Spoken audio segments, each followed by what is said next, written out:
Hello friends, स्वागत है आप सभी का हमारे यूट्यूब चैनल पूजा टीचिंग एकेडमी में। मैं पूजा मौर्य आज लेकर उपस्थित हूँ बिहार एंट्रेंस एग्ज़ाम का 26वां प्रैक्टिस सेट। हमने 25 प्रैक्टिस सेट करवा चुके हैं, हमारे वीडियो में है, प्लीज़ उसको ज़रूर देखिएगा। आइए देखते हैं इन प्रश्नों को। पहला प्रश्न क्या है, हिंदी से है। पहला प्रश्न क्या है, हिंदी से, और ये यूनिक पब्लिकेशन की बुक है और उसी से है। 26वां प्रैक्टिस मॉडल सेट नंबर 11 है। पहला प्रश्न, डकार जाना मुहावरे का अर्थ क्या होगा। डकार जाना, पहला ऑप्शन है कठिन काम, दूसरा ऑप्शन है हानि उठाना, तीसरा ऑप्शन है हड़प लेना, चौथा ऑप्शन है खुलेआम कहना। तो डकार जाना मुहावरे का अर्थ क्या होता है, जिसे कहते हैं कि तुम तो पूरा के पूरा डकार लिए, तो डकार जाने का मुहावरे का होता है हड़प लेना। राइट आंसर सी होगा।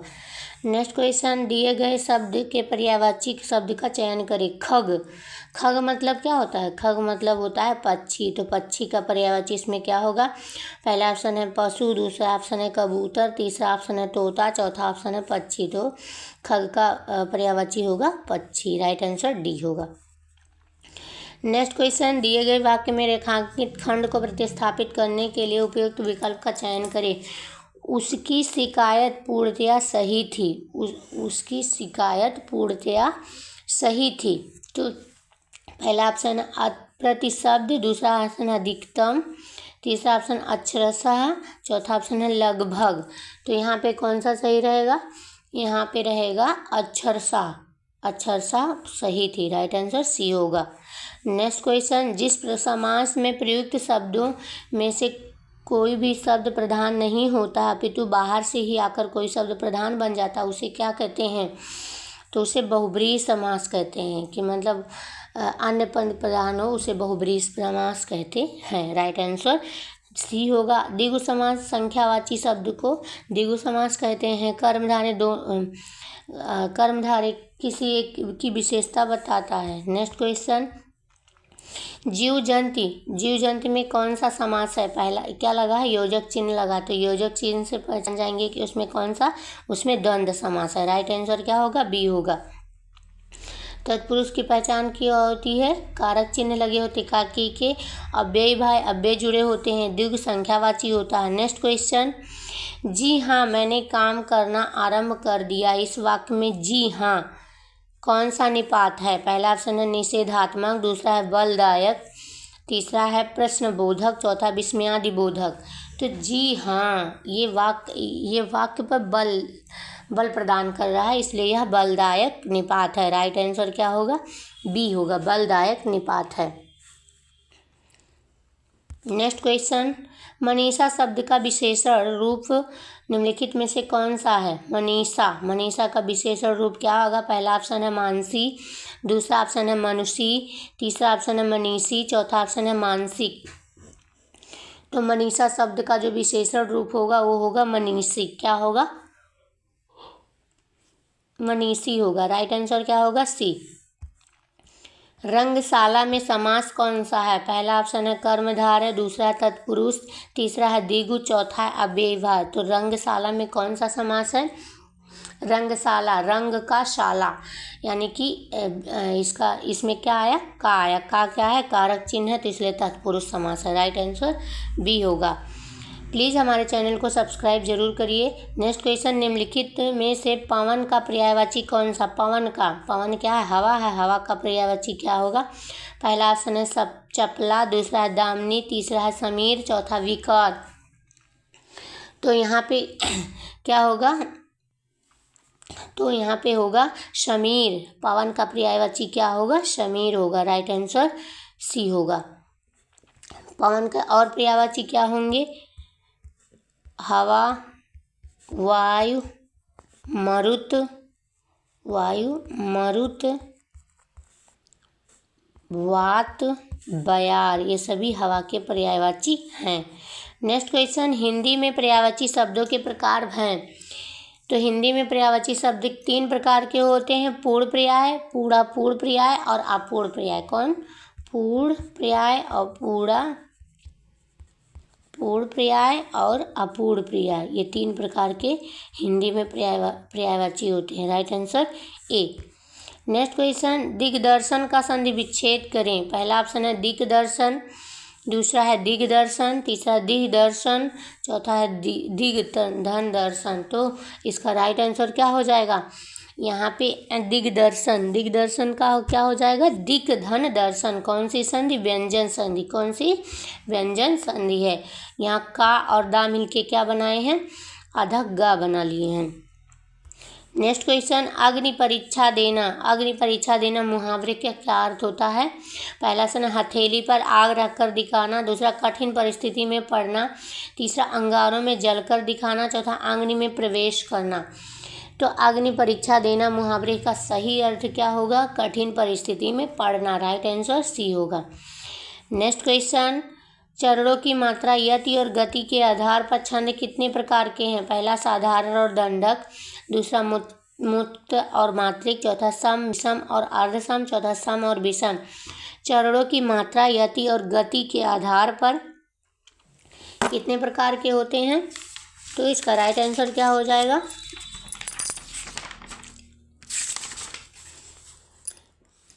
इसका राइट आंसर हो जाएगा मुक्त और मात्रिक होते हैं। Right answer B. Next question, Maithili Sharan Gupt के काव्य से उससे उन्हें कौन से छंद प्रिय होने का प्रमाण मिलता है? पहला ऑप्शन वर्णिक और सम, दूसरा मात्रिक और सम, चौथा सम एवं विषम, तीसरा चौथा है वर्णिक और मात्रिक। तो इसका राइट आंसर क्या हो जाएगा? इसका राइट, मैथिली शरण गुप्त के काव्य से उन्हें मात्रिक और सम छंद प्रिय होने का प्रमाण मिलता है। राइट आंसर बी होगा। नेक्स्ट क्वेश्चन, निम्नलिखित में से किसने रीतिकाल को श्रृंगार काल कहा है? पहला ऑप्शन है विश्वनाथ मिश्र, दूसरा है रामचंद्र शुक्ल, तीसरा भागीरथ मिश्र, चौथा हजारी प्रसाद द्विवेदी। तो इसका राइट आंसर क्या हो जाएगा? इसका राइट आंसर, रीतिकाल को श्रृंगार काल किसने कहा है? विश्वनाथ मिश्र ने कहा है। राइट आंसर ए हो जाएगा। नेक्स्ट क्वेश्चन, इंद्रापति किसे कहा जाता है? इंद्रापति, पहला ऑप्शन है कुबेर, दूसरा है वरुण, चौथा विष्णु, तीसरा विष्णु, चौथा ब्रह्मा। तो इंद्रापति किसे कहा जाता है? इंद्रापति विष्णु को कहा जाता है। Right answer C. Next question, कभी बेनी बेनी ब्याल के चुराई लीनी। उपयुक्त पंक्ति में कौन सा अलंकार है? पहला ऑप्शन है रूपक, दूसरा अतिशयोक्त, तीसरा श्लेष, चौथा यमक। तो इसका राइट आंसर क्या हो जाएगा? यहाँ पे बेनी बेनी क्या आया? बेनी बेना 2 बार आया। तो इसका राइट आंसर डी होगा, यमक अलंकार। नेक्स्ट क्वेश्चन, नदियाँ जिनकी यश धारा सी बहती है अप भी निशिवामर। उपयुक्त पंक्ति में कौन सा अलंकार होगा? पहला ऑप्शन है उपमा, दूसरा है रूपक, तीसरा है उत्प्रेक्षा, चौथा श्लेष। तो यहाँ पे क्या हो जाएगा? यहाँ शीशा से आया, शीशा से आया, तो कौन सा अलंकार होगा? कौन सा अलंकार हो जाएगा? शीशा से। ट्रिक क्या है? यहाँ पे उपमा अलंकार होगा। Right answer A. Next question, या लकटुई अरु कामरिया पर राज तिहुपुर को जाति डारो आहुते सिद्धि नवेश निधि को नुन चरावे विषरस कहानी कबो। उपयुक्त पंक्ति में छंद कौन सा है? पहला ऑप्शन है कुंडलिया, दूसरा सवैया, तीसरा दोहे, चौथा सोडा। तो मात्रा लगाकर आप प्राप्त कर लेंगे कि इसमें कौन सा छंद है। तो इसमें सवैया छंद है। मात्रा आप लोग गिन लीजिएगा। नेक्स्ट क्वेश्चन, दौलत पाए न कीजिए सपनों में अभिमान, चंचल जल निधि चारि को ठाऊ न रहत निदान, ठाऊ न नहत निधान। जियज जग में जस लीजय, मीठे वचन सुनाए, विनय सबही की कीजे, कह गिरधर कविराय। अरे या सबड़ा घर दौलत पाहुन निस दिन चार रहत सभी के दौलत। रूपरेख छंद किस प्रकार का है? पहला ऑप्शन है कुंडलिया, दूसरा चौपाई, तीसरा है घनाछरी, चौथा है दोहा। तो राइट आंसर इसका क्या हो जाएगा? इसका राइट आंसर हो जाएगा कुंडलियाँ हैं। चंचल, चंचल शब्द में चा वर्ण में कौन सी मात्रा होती है? चंचल शब्द में चा वर्ण में कौन सी मात्रा है? पहला ऑप्शन है लघु, दूसरा ऑप्शन है गुरु, तीसरा ऑप्शन है लघु और गुरु, चौथा ऑप्शन है प्लुत। तो चंचल में चन जो वर्ण है गुरु की मात्रा है। राइट आंसर क्या होगा? बी होगा, गुरु की मात्रा है। गुरु वर्ण में आ, ई, आ, दीर्घ ई, दीर्घ ऊ और री, ए, आई, ओ, आ, अंकार तथा इनके संयुक्त व्यंजन गुरु वर्ण कहलाते हैं। नेक्स्ट क्वेश्चन, रेखा द्वारा मेहंदी लगाई जाती है, कौन सा वाच्य है? रेखा द्वारा मेहंदी लगाई जाती है। तो यहाँ पे काम पे ज़्यादा जोर दे रहा है, तो यहाँ पे कर्मवाच्य होगा। राइट आंसर बी, कर्मवाच्य। नेक्स्ट क्वेश्चन, किसी वर्णिक छंद के प्रत्येक चरण में तगड़, भगड़, जगड़, जगड़ और 2 गुरु के क्रम में वर्ण होते हैं, तो वह क्या होता है? पहला ऑप्शन है सवैया, दूसरा ऑप्शन है मंदा क्रांता, तीसरा वसंत तिलका, चौथा ए और बी दोनों। तो इसका राइट आंसर क्या हो जाएगा? इसका राइट आंसर हो जाएगा वसंत तिलका। वसंत तिलका राइट आंसर सी होगा। वसंत तिलका वर्ण जो छंद होते हैं प्रत्येक चरण में 14 वर्ण होते हैं। कितने? 14 वर्ण होते हैं। और इसमें क्या होता है? तगड़, भगड़, जगड़, जगड़ और 2 गुरु वर्ण आते हैं, यानी कि सब मिला के कितना हो जाएगा? 14 हो जाएगा। आ गया विज्ञान के प्रश्नों को। आइए देखते हैं विज्ञान के प्रश्नों को। प्लीज़ हमारे चैनल को सब्सक्राइब जरूर कर दीजिएगा। आप लोग से विनती है, हाथ जोड़ के विनती है, सब्सक्राइब जरूर कर दीजिएगा। न्यूट्रॉन की खोज किसने की थी? न्यूट्रॉन की खोज पहला ऑप्शन है जे थॉमसन ने, दूसरा है जी.टी. सीवर ने, चौथा जेम्स चैडविक ने, तीसरा है चौथा है ई. रदरफोर्ड ने। तो न्यूट्रॉन, ईंट पर नचे, ट्रिक याद रखेंगे। ईंट टा का थॉमसन हो गया, इलेक्ट्रॉन का मतलब थॉमसन, ईंट पर पा से रदरफोर्ड, और उसके बाद नचे ना से न्यूट्रॉन और चा से चैडविक। तो न्यूट्रॉन की खोज किसने की थी? जेम्स चैडविक ने की थी। और कब किया था? 1932 ईस्वी। कब? 1932 ईस्वी में। और न्यूट्रॉन पर क्या होते हैं? कोई आवेश नहीं होते। इसका द्रव्यमान प्रोटॉन के द्रव्यमान के लगभग बराबर होता है।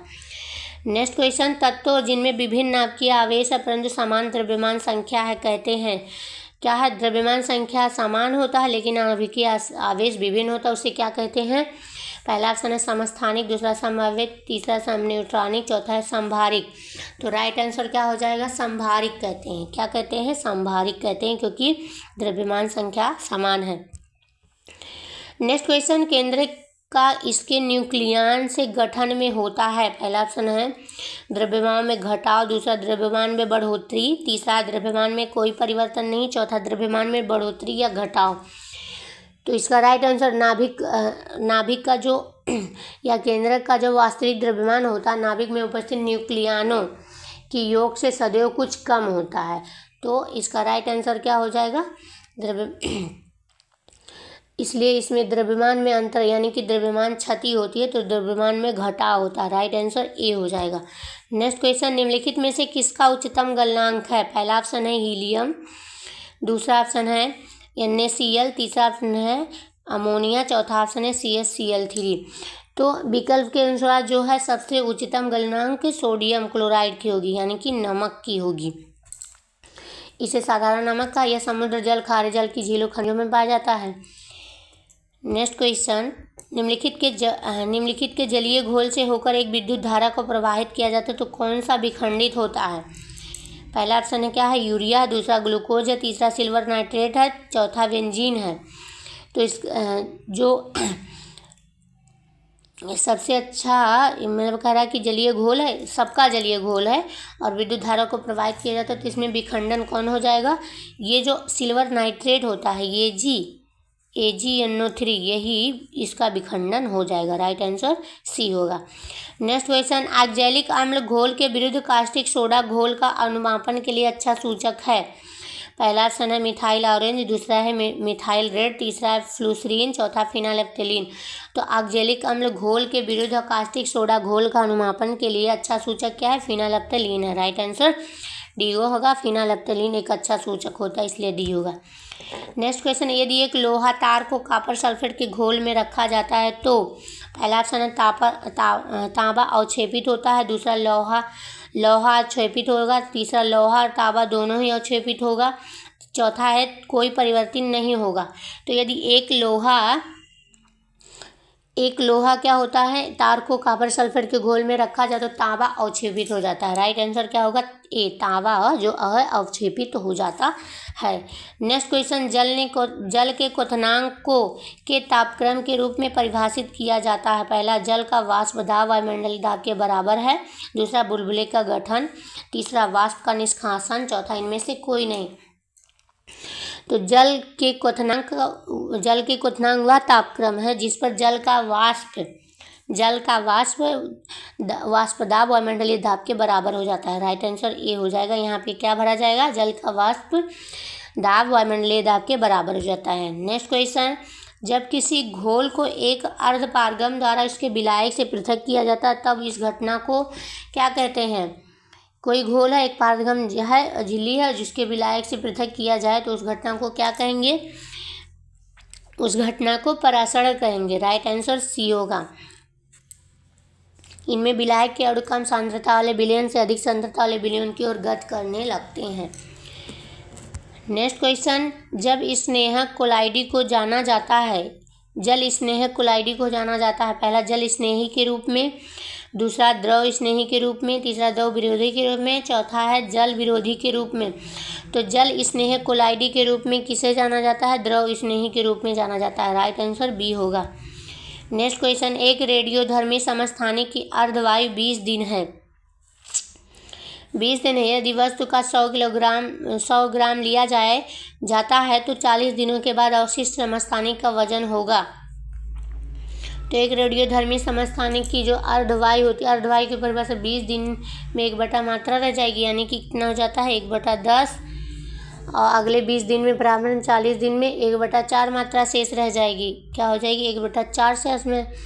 तो इसका समस्थानिक की मात्रा क्या हो जाएगी, 1/4 का, तो यानी कि 100 गुणे 1/4, तो कितना आएगा, 25 ग्राम आ जाएगा। कितना आ जाएगा, 25 ग्राम। राइट आंसर ए हो जाएगा। नेक्स्ट क्वेश्चन, इलेक्ट्रॉन की हानि उपचयन है। एक सेल के एनोड पर जो प्रक्रम है उसे क्या कहते हैं, इलेक्ट्रॉन की हानि उपचयन है। और एक सेल के एनोड पर जो प्रक्रम है उसे क्या कहते हैं, पहला उपचयन, दूसरा अपचयन, तीसरा है उपचयन और अपचयन दोनों, चौथा इनमें से कोई नहीं। तो इसका राइट आंसर क्या हो जाएगा, एक सेल में 2 इलेक्ट्रॉन, एनोड तथा कैथोड होता है। एनोड जस्ता का बना होता है और एनोड पर जो इलेक्ट्रॉन की हानि होती है उसे उपचयन कहते हैं, यानी कि ऑक्सीकरण। तो उसे क्या कहेंगे, उपचयन। राइट आंसर ए होगा। नेक्स्ट क्वेश्चन, निम्नलिखित में से कौन सबसे अधिक धन विद्युत तत्व है। धन विद्युतीय तत्व इनमें से कौन सा सबसे अधिक है। तो जो समूह फर्स्ट ए के तत्व होते हैं, सर्वाधिक विद्युत धनात्मक वाले तत्व होते हैं। तो पहला ऑप्शन है सोडियम, दूसरा लिथियम, तीसरा है पोटेशियम, चौथा सीजियम। तो इसका राइट आंसर क्या हो जाएगा, इसमें से कौन सा सबसे धन विद्युतीय तत्व है, सीजियम जो है सबसे धन विद्युतीय तत्व है। राइट आंसर डी होगा। नेक्स्ट क्वेश्चन, शुष्क बर्फ है। शुष्क बर्फ क्या है, पहला ऑप्शन है ठोस बर्फ, दूसरा है ठोस कार्बन डाइऑक्साइड, तीसरा है ठोस सल्फर डाइऑक्साइड, चौथा है ठोस बेंजीन। तो इसका राइट आंसर शुष्क बर्फ क्या है, शुष्क बर्फ जो है ठोस कार्बन डाइऑक्साइड है। राइट आंसर बी होगा। नेक्स्ट क्वेश्चन, हीरा क्या है। हीरा इनमें से कौन सा हीरा है। तो पहला ऑप्शन है SiO2, दूसरा Al2O3, तीसरा Al2 और SiO2 का मिश्रण, चौथा शुद्ध कार्बन। तो हीरा एक शुद्ध कार्बन है। राइट आंसर डी होगा। नेक्स्ट क्वेश्चन, एक जीवाणु कोशिका प्रति मिनट में एक बार में विभाजित होती है। यदि एक प्याला को भर्ती करने में 1 घंटा लेता है तो आधा प्याला को भर्ती करने में कितना समय लेगा। यदि एक प्याला को भर्ती करने में 1 घंटा लेता है तो आधा प्याला को भर्ती करने में कितना समय लेगा। तो आइए देखते हैं। जीवाणु एक कोश के बहुकोश के प्रोकार्योटिक सूक्ष्म होते हैं, जिसमें असूत्रीय कोश का विभाजन होता है। कोश का विभाजन द्वारा जीवाणु कोश का विभाजन होकर 2 नई कोशिकाओं का निर्माण कर लेता है। तो प्रश्न के अनुसार क्या दिया गया है, यदि एक प्याला को भर्ती करने में जीवाणु कोश का 60 मिनट का समय लेता है तो आधा प्याला को भर्ती करने में जीवाणु कोश का कितना लेगा, 59 मिनट। राइट आंसर डी होगा। क्योंकि जीवाणु कोशिका प्रति मिनट में 1 बार विभाजित होती है, इसलिए 59 मिनट में वो कोशिका विभाजित हो जाएगी। नेक्स्ट क्वेश्चन, नाइट्रोजन का स्थिरीकरण करने में समर्थ एक मुक्त जीवित कोश जीवाणु क्या है। पहला ऑप्शन है राइजोबियम, दूसरा है ओजोटोबैक्टर, तीसरा क्लस्ट्रीडियम, चौथा स्ट्रेप्टोकॉक्स। तो राइजोबियम जो है यह नाइट्रोजन का स्थिरीकरण करने का समर्थ एक मुक्त जीवित जीवाणु है। राइट आंसर होगा ए। फफूंदी में संचित खाद्य पदार्थ क्या होता है। पहला श्वेतसार, दूसरा ग्लाइकोजन, तीसरा लिग्निन, चौथा ग्लाइकोजन एवं तेल की गोलिका। तो फफूंदी में क्या होता है, फफूंदी में सिंचित खाद्य पदार्थ जो होता है वो क्या होता है, किसके रूप में, ग्लाइकोजन के रूप में होता है। राइट आंसर बी होगा। ये अपना भोजन स्वयं नहीं बना पाते हैं। अफीम पाया जाता है, पहला ऑप्शन है काफिया एराबिका से, दूसरा कैनाबिस सटाइवा से, तीसरा थिया से सीनेंसी से, चौथा पपवार सोमनीफेरम से। तो अफीम जो है ये कैसे पाया जाता है, तो पपवार सोमनीफेरम से अफीम पोस्ता के रूप में जाना जाता है, इससे अफीम पाया जाता है। तो इसका राइट आंसर क्या होगा, पपवार सोमनीफेरम से। राइट आंसर डी होगा। निम्नलिखित में से कौन सा त्वरण का मात्रक नहीं है, पहला ऑप्शन है किलोमीटर प्रति सेकंड स्क्वायर, दूसरा सेंटीमीटर प्रति सेकंड, तीन चारों में जो एक भिन्न होगा वही जो है त्वरण का मात्रक नहीं होगा। तो इस यहाँ किलोमीटर प्रति सेकंड ये जो है ये सबसे भिन्न है, इसलिए इसका राइट आंसर सी होगा। यही त्वरण का मात्रक नहीं, एक गति का मात्रक है, चाल का मात्रक है।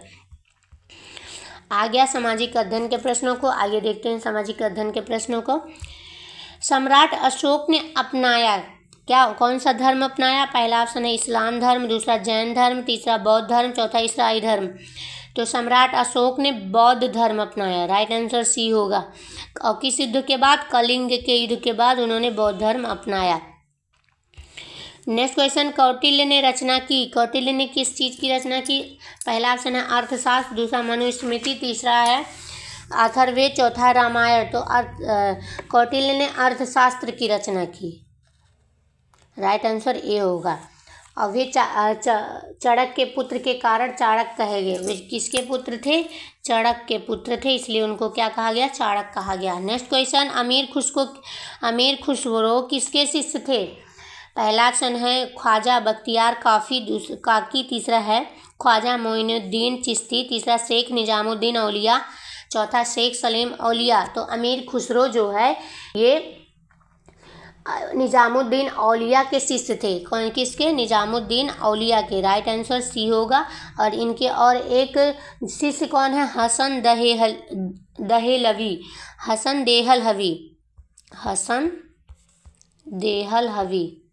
देहलवी। नेक्स्ट क्वेश्चन, दिल्ली के लाल किले का निर्माण करवाया था, किसने करवाया था, पहला ऑप्शन है अलाउद्दीन खिलजी ने, दूसरा शाहजहां ने, तीसरा फिरोज शाह तुगलक ने, चौथा शेरशाह सूरी ने। तो दिल्ली की जो लाल किला है, जामा मस्जिद, आगरा में ताजमहल, मोती मस्जिद जैसी कला इमारतों का जो निर्माण है शाहजहां ने करवाया था। राइट आंसर बी होगा, शाहजहां ने करवाया था। नेक्स्ट क्वेश्चन, दिल्ली के अंतिम मुगल सम्राट कौन थे, पहला ऑप्शन है औरंगजेब, दूसरा है बहादुर शाह जफर, तीसरा फर्रुखसियर, चौथा है मोहम्मद शाह। तो दिल्ली के अंतिम मुगल बादशाह जो थे वो कौन थे, वो बहादुर शाह जफर थे। तो राइट आंसर क्या होगा, बी होगा। और 1857 की क्रांति में भाग लेने के कारण अंग्रेजों द्वारा बहादुर शाह जफर को बंदी बना लिया गया था और रंगून भेज दिया गया था, जहां उनकी क्या हो गई थी, मृत्यु हो गई थी। नेक्स्ट क्वेश्चन, कस्तूरबा गांधी किसकी धर्मपत्नी थी, पहला ऑप्शन है फिरोज गांधी की, दूसरा महात्मा गांधी की, तीसरा मोरारजी देसाई की, चौथा राजीव गांधी की। तो कस्तूरबा गांधी जो है ये महात्मा गांधी की धर्मपत्नी थी। राइट आंसर क्या होगा, बी। नेक्स्ट क्वेश्चन, प्लासी का युद्ध कब हुआ था, पहला ऑप्शन है 1557 ईस्वी में, दूसरा 1657 ईस्वी में, तीसरा है 1757 ईस्वी में, चौथा 1857 ईस्वी में। तो प्लासी का युद्ध 23 जून 1757 ईस्वी में हुआ था। राइट आंसर सी होगा।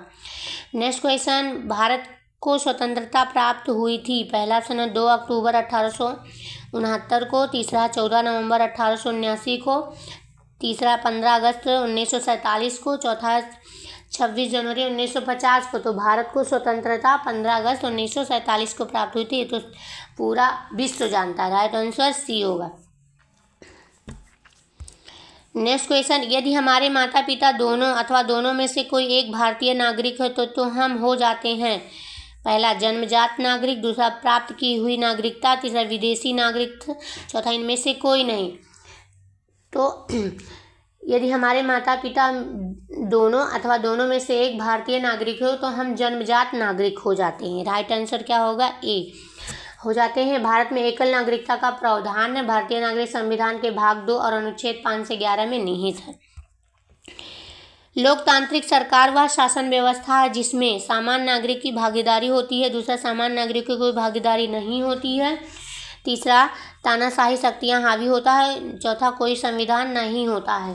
तो लोकतांत्रिक सरकार वह शासन व्यवस्था होती है जिसमें सामान्य नागरिकों की भागीदारी होती है। राइट आंसर ए होगा, सामान्य नागरिकों की भागीदारी। नेक्स्ट क्वेश्चन, बड़े नगरों में स्थानीय स्वशासन की संस्थाएं क्या कहलाती हैं? पहला ऑप्शन है नगर निगम, दूसरा ग्राम सभा, तीसरा पंचायत, चौथा जिला परिषद। तो बड़े नगरों में स्थानीय स्वशासन की संस्थाएं जो हैं वो नगर निगम कहलाती है। राइट आंसर ए होगा, नगर निगम। नेक्स्ट क्वेश्चन, पंचायत समिति के प्रशासन का प्रबंध एक सरकारी अफसर करता है जिसे कहते हैं, क्या कहते हैं? पहला ऑप्शन है प्रखंड विकास अधिकारी, दूसरा डिप्टी कमिश्नर, तीसरा म्यूनिसिपल कमिश्नर, चौथा सरपंच। तो इसका आंसर क्या हो जाएगा? पंचायत समिति के जो प्रशासन का प्रबंध एक सरकारी अफसर करता है जिसे प्रखंड विकास अधिकारी यानी BDO कहते हैं। राइट आंसर ए होगा। नेक्स्ट क्वेश्चन, भारतीय संविधान के जनक डॉक्टर भीमराव अंबेडकर को। राइट आंसर सी होगा। नेक्स्ट क्वेश्चन, भारतीय संविधान ने भारतीय नागरिकों को कितने मौलिक अधिकार प्रदान किए हैं? तो मौलिक अधिकार कितने हैं? मौलिक अधिकार 6 हैं। पहले कितने थे? 7 थे, अब लेकिन कितने हो गए? 6 होंगे। तो राइट आंसर सी होगा। और ये भाग किसमें है? ये भाग 3 के अनुच्छेद 12 से लेके 35 तक के बीच में है। नेक्स्ट क्वेश्चन, भारत में स्थित लोनार झील किस प्रकार की झील है? तो लोनार झील एक प्रकार का क्रेटर झील है। राइट आंसर बी होगा। या महाराष्ट्र के बुलढाणा जिले में से, कहाँ पे? महाराष्ट्र के बुलढाणा जिले में। नेक्स्ट क्वेश्चन, संविधान के किस भाग में मौलिक कर्तव्य का जिक्र है? तो संविधान के किस भाग में? तो भाग 4 के का में है मौलिक कर्तव्य का जिक्र है। और इसे सरदार स्वर्ण सिंह समिति की अनुशंसा पर संविधान के 42वें संविधान संशोधन 1976 के द्वारा संविधान के अनुच्छेद 51A के तहत जोड़ा गया था। नेक्स्ट क्वेश्चन, स्वतंत्र एवं निष्पक्ष चुनाव कराने की जिम्मेदारी किसकी है? तो ये है चुनाव आयोग की। बहुत बार प्रश्न पूछा गया। राइट आंसर बी होगा, चुनाव आयोग की है। नेक्स्ट क्वेश्चन, अंतर्राष्ट्रीय मुद्रा कोष का मुख्यालय कहाँ पे है? पहला ऑप्शन है मनीला में, दूसरा वाशिंगटन DC में है, तीसरा न्यूयॉर्क में, चौथा लंदन में। तो अंतर्राष्ट्रीय मुद्रा कोष जो है का मुख्यालय वाशिंगटन DC में है। राइट आंसर बी होगा। और ये अमेरिका में है। संयुक्त राष्ट्र की प्रमुख वित्तीय एजेंसी है जिसकी स्थापना कब हुई थी? 1944 में ब्रिटेन वुड्स सम्मेलन के दौरान हुआ था, लेकिन यह 1900 कार्य जो है कब हुआ था? 1945 में शुरू हुआ था। नेक्स्ट क्वेश्चन, किस बात से स्पष्ट होता है कि बिहार में लोकतंत्र की जड़ें गहरी हैं? पहला, नालंदा का प्राचीन विश्वविद्यालय, दूसरा बिहार में साक्षरता की दर, तीसरा वैशाली का लिच्छवी गणतंत्र। इनमें से कोई नहीं। तो वैशाली का जो लिच्छवी गणतंत्र है इससे स्पष्ट होता है कि बिहार में लोकतंत्र की जड़ें गहरी हैं। वैशाली का लिच्छवी गणराज्य विश्व का प्रथम गणतंत्र माना जाता है जो वज्जिक संघ की राजधानी थी। नेक्स्ट क्वेश्चन, मानचित्र में नीले रंग द्वारा किस भाग को दिखाया जाता है? नीला रंग।